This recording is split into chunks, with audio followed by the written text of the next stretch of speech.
Hello and welcome back to the channel. If you're new here, hi, you're very welcome. This is Reading the Past and I'm Dr. Cat. Last week we took a look at King Edward VI and in doing so we explored a selection of sources.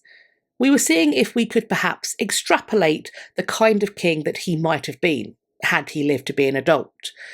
And as always, my live chat and comment section were absolutely chock full of excellent points, which frankly is only to be expected, as this fabulous community, for which I am so grateful, is super insightful and just generally brilliant. So thank you all. One comment was, though, the inspiration for today's video.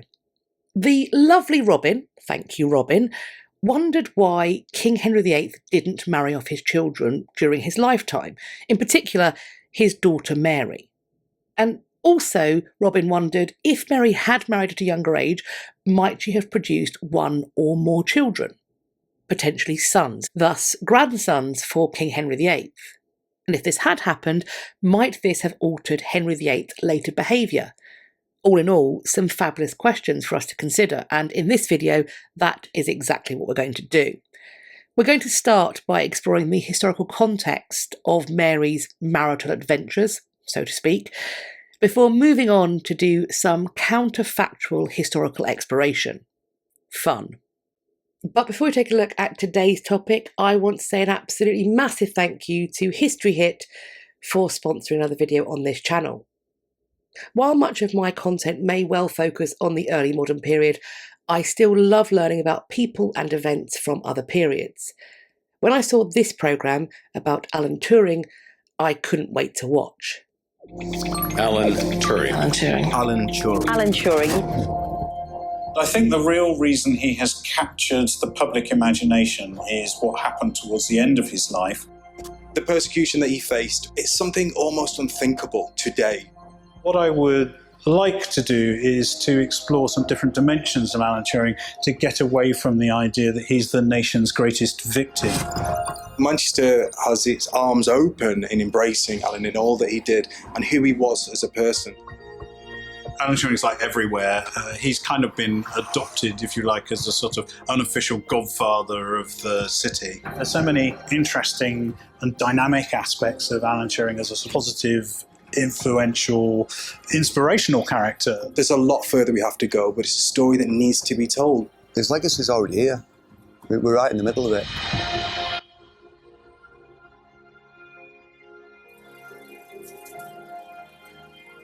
I thought this programme was incredibly powerful, and I hope that you will enjoy it too.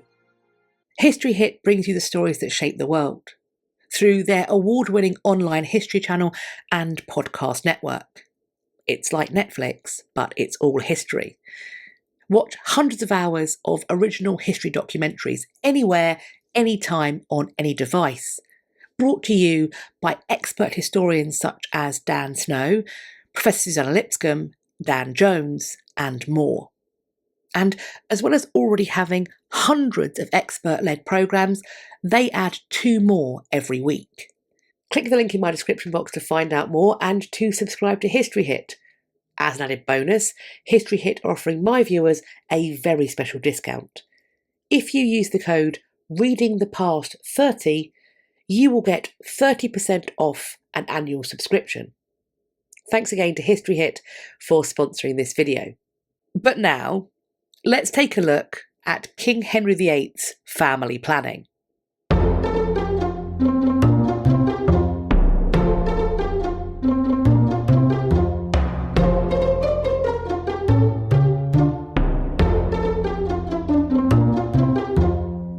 The first Tudor king, Henry VII, died on the 21st of April 1509. Then, a little under 2 months later, on the 11th of June 1509, his son Henry married Katherine of Aragon. This couple would soon be expecting their first child. But sadly, this pregnancy would end in a miscarriage at the end of January 1510. Their next pregnancy would come to term. On New Year's Day, 1511, Catherine gave birth to a baby boy who was named Henry for his father and grandfather. a tournament was held to celebrate his birth, and this event is recorded in the Westminster Tournament Roll, which shows it, I think, to have been an utterly spectacular event.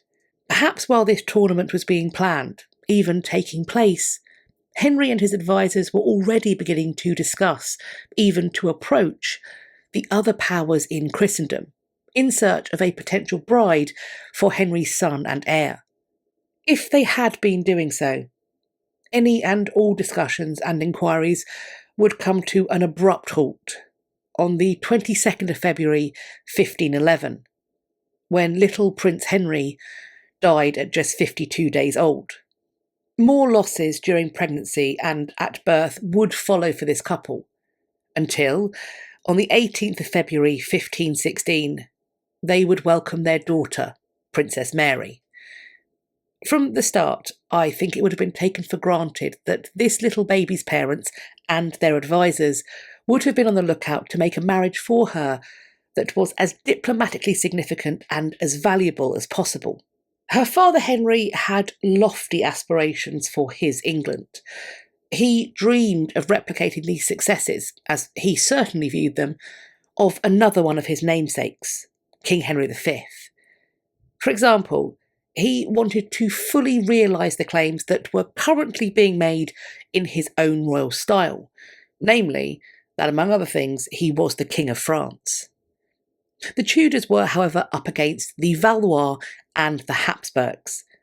In the early 16th century, these were wealthy dynasties with substantial military prowess, and so it was in England's best interest that these two parties make no treaty with each other that might exclude, or even worse, threaten England.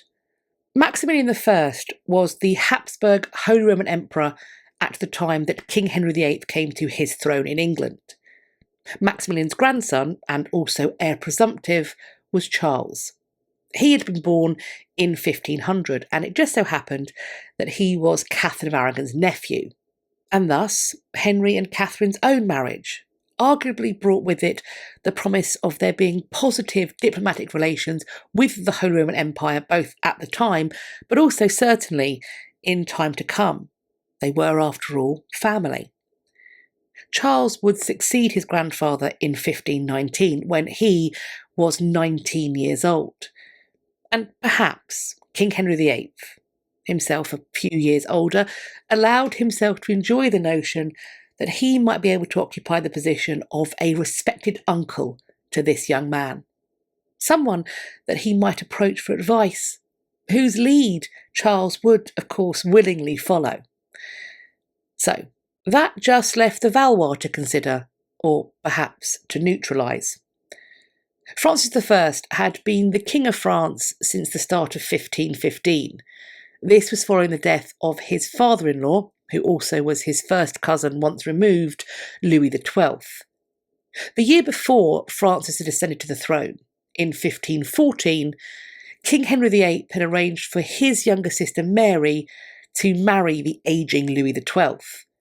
It was hoped by all involved that this marriage might finally produce a surviving son for Louis, which would then allow a direct heir of his to rule after him as King of France.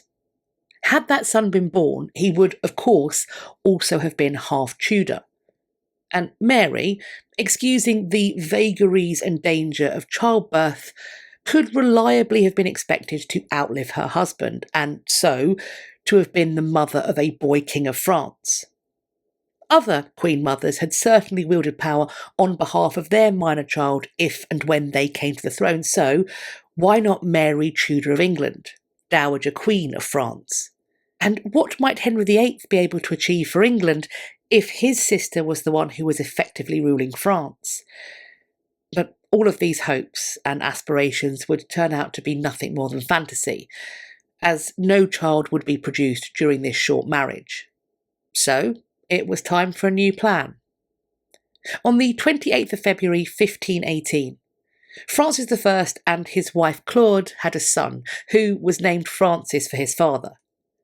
A few months later, in the October of 1518, during the conclusion of the so-called Treaty of London, a treaty which promised a universal peace between France and England, the 2-year-old Princess Mary was betrothed to this infant Dauphin. It was agreed at the time that their marriage would take place in around 1532, once this Dauphin was 14 years old. The spectacular celebrations of the Field of the Cloth of Gold of 1520 were held in honour of this new era of peace and friendship between France and England. So far, so good, and Mary had her future husband all arranged. However, allegiances do change, and with them, the diplomatic landscape. By 1521, Princess Mary's cousin Charles was well and truly settled into his new role as the Holy Roman Emperor, and in turn, Mary's father Henry was looking to broker a treaty with him. In the discussions for this new alliance, it was agreed that Charles would marry Mary at some point in the future. At the time of these discussions taking place, Mary was 5, her cousin Charles was 21. In the following year, 1522, Charles came and spent 6 weeks in England. During this time, he was, as would be expected, entertained at his aunt and uncle's court. On one occasion, at least, this entertainment took the form of his little cousin dancing before him. But then, in 1524, Henry and his advisers, and by that, in large part, we should read Cardinal Thomas Wolsey, thought that it might be more expedient to deploy Mary as a means of neutralising the threat from the north, namely from Scotland. King Henry's nephew James was the son of his elder sister Margaret, and he had inherited the throne of Scotland in 1513, when he was just 17 months old, following the death of his father, James IV, at the hands of the English troops at the Battle of Flodden. Henry's sister Margaret was soon ousted from her place as regent for her son, due in part to her unpopular marriage to Archibald Douglas. But by 1524, the situation had shifted, and Margaret saw an opportunity to bring down her usurpers by having her 12-year-old son recognised as king in his own right. It was at this time suggested that King James V's 8-year-old cousin Mary would be an ideal candidate to be his wife. This betrothal discussion never passed the negotiation phase, but it was certainly a useful carrot to dangle while these talks were ongoing. However, in the following year, the diplomatic situation shifted yet again. On the 24th of February 1525, with the Battle of Pavia. At this battle, Francis I was captured and taken prisoner by the Emperor Charles V. With France quite literally in chains, I think it's understandable that Charles would have been less in need of his uncle Henry's support in order to shift the balance of European power in his favour. Additionally, I think it's understandable that he may have been simply less inclined, as a man who was now at the age of 25, to continue to wait for a potential bride who had been taken on and off and back on and back off the negotiation table, who on top of that was 16 years his junior, to come of age in order for her to be able to marry him and bear him sons of his own. On top of this, Charles did have another cousin, also unmarried and, in this case, only 3 years his junior. She was the daughter of the King of Portugal. Charles married her in 1526. Francis I had been released by Charles at the start of that same year, but in exchange, the Emperor had demanded heavy concessions in terms of lands and rights. He also required for Francis to hand over his 2 eldest sons to act as surety that Francis would comply with the agreed terms and that he would see them through. Nevertheless, as soon as Francis was free, he immediately denounced the treaty he had made, and so Charles held on to both his sons. Perhaps, though, this would allow Francis and Henry to find some common ground between them, as they together sought to challenge the allied might of the Holy Roman Empire and Portugal. In 1527, these parties began to negotiate a new alliance. Mary was once again brought into play. The 8-year-old Henry, Duc d'Orléans, was suggested, as was Francis I himself. He was 33 years old and now a widower. Princess Mary's youth, being that she was only 11 years old, was Henry's excuse for not allowing her to leave England, which definitely complicated the matter of her marriage. However, I do think it's worth us questioning whether any sensible European monarch would allow the only legitimate heir of their body to leave their realm either. And so, in turn, I think we've got to consider just how serious Henry actually was about finding Mary a husband at this point, or indeed before. The children of kings, and particularly the legitimate children of kings, were highly valuable chips in the game of marital diplomacy. But it's important to remember that these chips could only be fully played once, give or take a bereavement or marriage annulment. Thus, Mary may simply have been too valuable as a potential bride for her to be allowed to be made into an actual one. Nevertheless, the envoys came to England and reported favourably on Mary's learning and on her charm. They wrote that she was, quote, admirable by reason of her great and uncommon mental endowments. Unfortunately, they did also note that she was, quote, so thin, sparse and small as to render it impossible for her to be married for the next 3 years. These envoys were observing Mary upon her return from the 19 months that she had just spent at Ludlow Castle. Ludlow was the traditional location that the heir to the English throne held court, and it had been this tradition since the time of the rule of King Edward IV in the previous century. Although some certainly would refer to Mary as the Princess of Wales, she was never formally invested with that title. Upon her return to her father's court in 1527, perhaps Mary was astute enough to realise that a shift had occurred, that a new faction had formed, and that her life was about to become fully unrecognisable to her. We don't know how long Henry had been thinking about the lawfulness or otherwise of his marriage to Katherine of Aragon. Eric Ives suggests that, quote, there is evidence that Henry had long had niggling doubts about the lawfulness of his marriage. But with Wolsey's connivance, the first secret steps towards an annulment were not taken until May 1527. It was later claimed that the king's doubts had been aroused by questions asked during the previous winter in the negotiations for a marriage between Princess Mary and Francis, or Francois, the first's second son. But though that may have been so, it was just what was needed to crystallise Henry's innermost anxieties. He was meticulous in his religious duties. God must be on his side.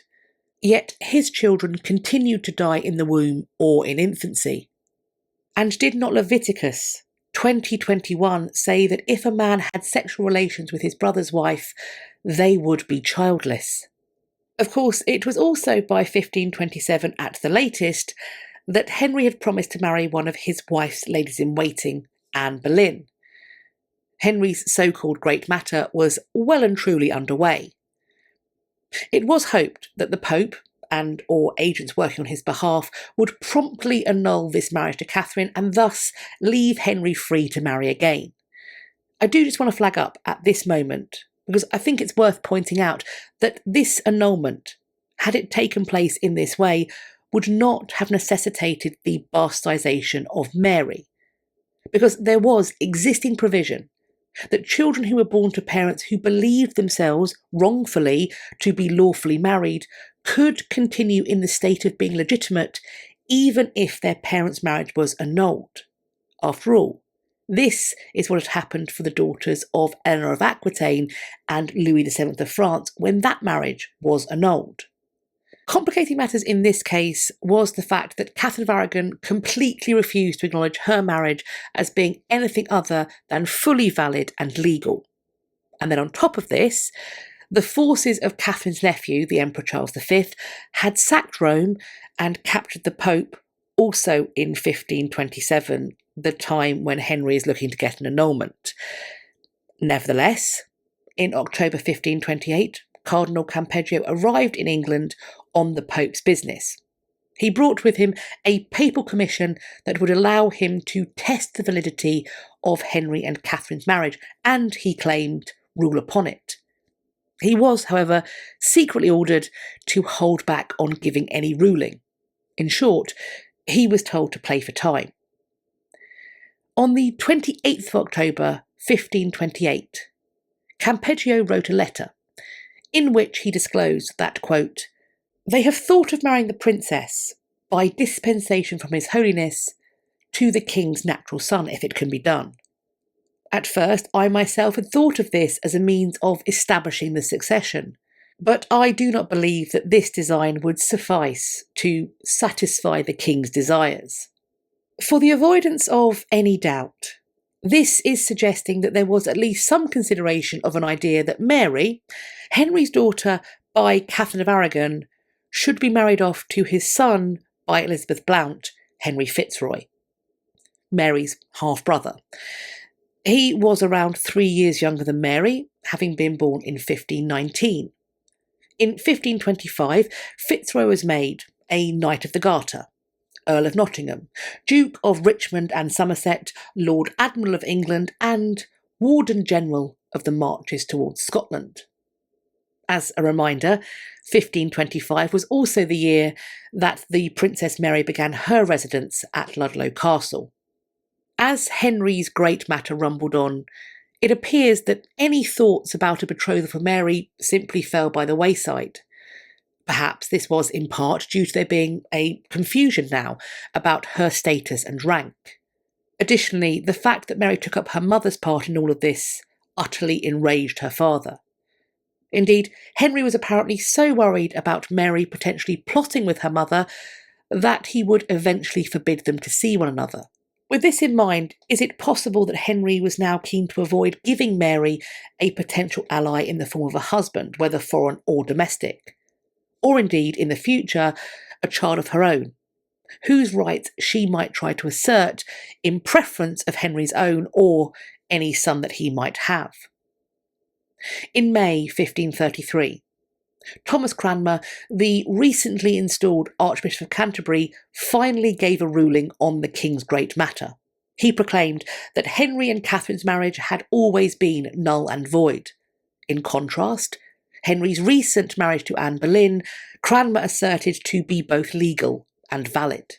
This was an annulment issued by the Church of England, and in the Church of England, the authority of the Pope was denied as a matter of doctrine. Henry was the supreme head of this church. In this new framework, Mary's legitimacy was not given the benefit of the doubt. She was declared to be illegitimate and was also told that she was no longer entitled to hold the rank of princess. She was, from that point going forward, simply to be addressed as the Lady Mary, the king's daughter. Mary was 17 years old and had been a princess all her life, and so perhaps understandably, she was determined to hold out against these changes that were now being enforced upon her. She would remain resolute that her mother was the only Queen of England and she the only princess. Anne was her father's mistress, and Elizabeth, following her birth on the 7th of September 1533, was simply another one of her father's natural children, as Henry Fitzroy had been. Her father, in response, was seemingly more concerned with enforcing Mary to come to obedience than with finding her a husband. And, of course, from her birth, it was Princess Elizabeth who would ideally be viewed as the prize of the royal brides from England, being as, according to Henry, she was the only true royal bride on offer. Both Mary and Elizabeth's prospects in this marital regard were, frankly, impacted by the continued existence of each other. For loyal Roman Catholics, Catherine was still queen, Mary was still the princess. Indeed, the Pope had ordered Henry to return to Catherine. However, for those who were devoted to the Church of England and its mission, those who had sworn to uphold the 1534 Act of Succession, it was Anne who was the rightful queen, the Princess Elizabeth who was the true heir. For the ruling houses of Europe, I can see how this was an unnecessarily confusing and arguably risky situation for them to try to create a diplomatic marriage with. After all, depending on which daughter they suggest as a potential spouse, they could find themselves in trouble. If they suggest Elizabeth, they're going to annoy the Pope, the Emperor Charles V, and any of those who are loyal to or simply intimidated by those parties. Or, on the other hand, if they suggest Mary as their preference, they risk enraging Henry and his supporters, insofar as he had any. Regardless of the size of Henry's support, and how intimidating it may have been or otherwise, what is certainly the case is that an angry Henry is highly unlikely to agree to a son-in-law coming from a dynasty that he felt had slighted him and his chosen heir. Of course, though, this too was subject to change. Mary was still grieving the death of her mother, which had occurred on the 7th of January 1536, when arguably one of the things that she would have most hoped for occurred. In the May of that year, 1536, Anne Boleyn fell, quickly, spectacularly, and finally. Anne was executed. Her daughter Elizabeth was named a bastard, but all of this did absolutely nothing to improve Mary's situation. If anything, it made it worse. She found her life and the lives of her friends and supporters under even greater threat. In light of this, exhausted and terrified, Mary eventually capitulated to her father on the 22nd of June, 1536. She acknowledged her mother's marriage had been invalid, that she, herself, was illegitimate. Mary was 20 years old. Her return to favour was almost immediate. Within weeks, her father came to visit her with her new stepmother, Jane Seymour. Once again, discussions about finding her a husband resumed. Anne Weichel explains that, quote, "From her rehabilitation in 1536 until the end of Henry's reign, marriage proposals and negotiations continued. Some were serious adjuncts to Valois Habsburg diplomacy, while some were court rumours about a woman whose unwed status was somewhat anomalous. Henry's refusal to legitimate Mary, or to determine her place in the succession until 1543, precluded any serious negotiations. No one dared advance any internal candidate for her hand. And in 1542, Mary described herself as the unhappiest woman in Christendom, indicating her understanding of her rightful destiny as a royal consort. But what if Mary had married and produced sons, or simply children, during her father's lifetime? Of course, I am going to flag up right now, what we're about to do is engage in some counterfactual history. All of what comes next is educated guesswork, none of it happened. It also presupposes, and I think we should be careful about this, that when we do this work and ask a question about what would have happened if she'd had children during her father's reign, it presupposes, I think, that the reason that Mary's marriage to Philip of Spain did not produce children is down to Mary's age. She was 38 at the time of her marriage, which at the time was fairly old for a first pregnancy, and in some cases today people might argue that it's fairly old for a first pregnancy. But let's be clear, that age in and of itself does not prevent somebody from having children.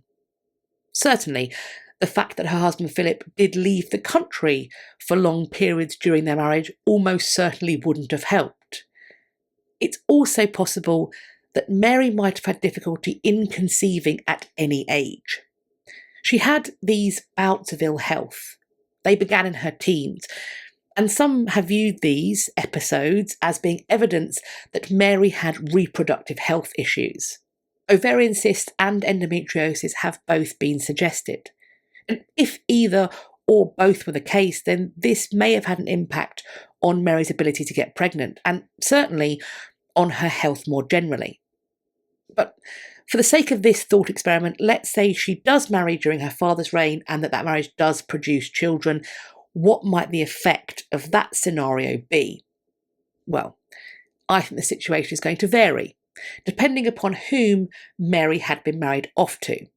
If it had been a foreign ruler or a prince, let's say a Valois or a Habsburg, it is likely, if not certain, that Mary would have had to move abroad to join her husband, and thus that any children of their union would also have been born abroad. Potentially, they would have been heirs to the French throne or to the Holy Roman Empire.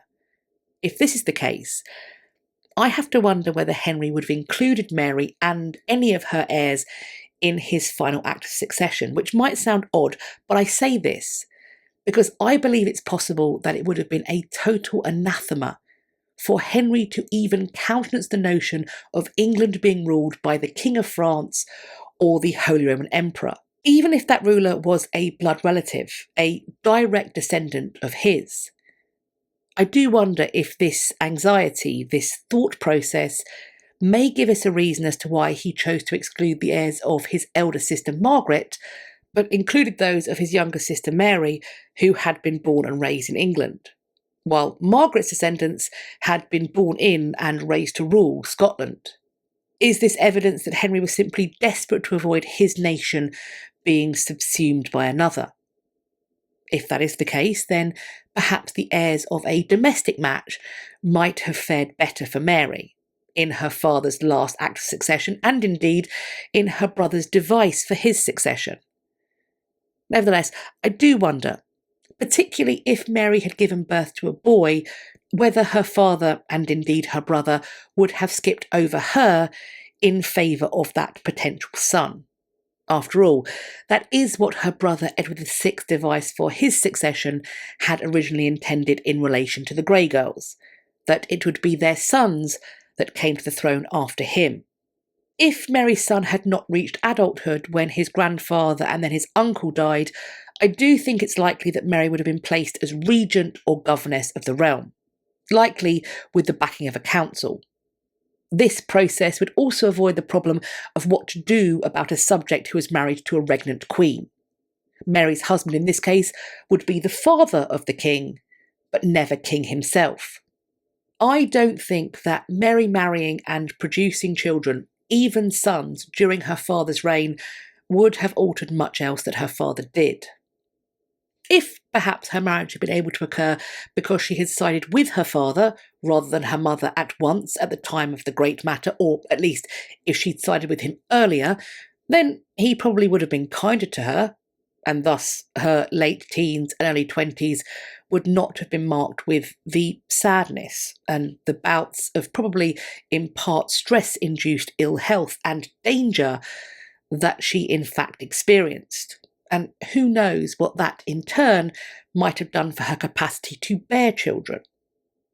Regardless, I don't think that Mary's children, if she had them, whenever they may have arrived, would have done anything to prevent the break from Rome, or Henry's assertion that he was supreme head of the church in England. I simply see no reason that Henry would have deviated from the course he actually went on, that he would have been anything other than resolutely dogged in his pursuit of a legitimate male heir and ideally a spare of his own body. Sure, he might well have settled the succession on a grandson, someone who could follow on after Edward when he was drawing up the Act of Succession of 1543 and indeed his last will. But before that point, Henry only wanted to fill his dynasty with sons of his own. But what do you think of Mary's near misses in the making of a marriage? Why do you think Henry didn't actually find her a husband? And what do you think would have happened if she had married a man chosen by her father and then had children while her father still lived? As always, I'm looking forward to reading your conversations in the comment section underneath this video. Or you can find me elsewhere on social media. I will leave links to all of the places you can find me on the internet in my description box.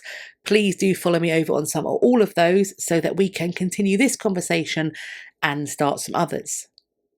I do hope you enjoyed this video and found it useful. If you did, please share it with your friends. Please also, if you like my channel, let some pals know about it.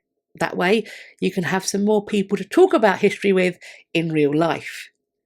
Please let me know that you liked this video by hitting the thumbs up and also dropping an emoji, or as we've started calling them, a social glyph in the comments. Please do subscribe to this channel. Now, if you think you're subscribed, have a check. Make sure YouTube hasn't mysteriously unsubscribed you against your will. And while you're there, checking, subscribing, maybe resubscribing, please hit the bell icon that sits beside the subscribe button and then select all in the drop down that will appear. And that way, allegedly, YouTube will tell you when I've next uploaded and also when I am next planning to go live. I do hope that you're going to have a great day, whatever you're doing, and I look forward to speaking to you all in my next video. Take care of yourselves. Bye-bye for now.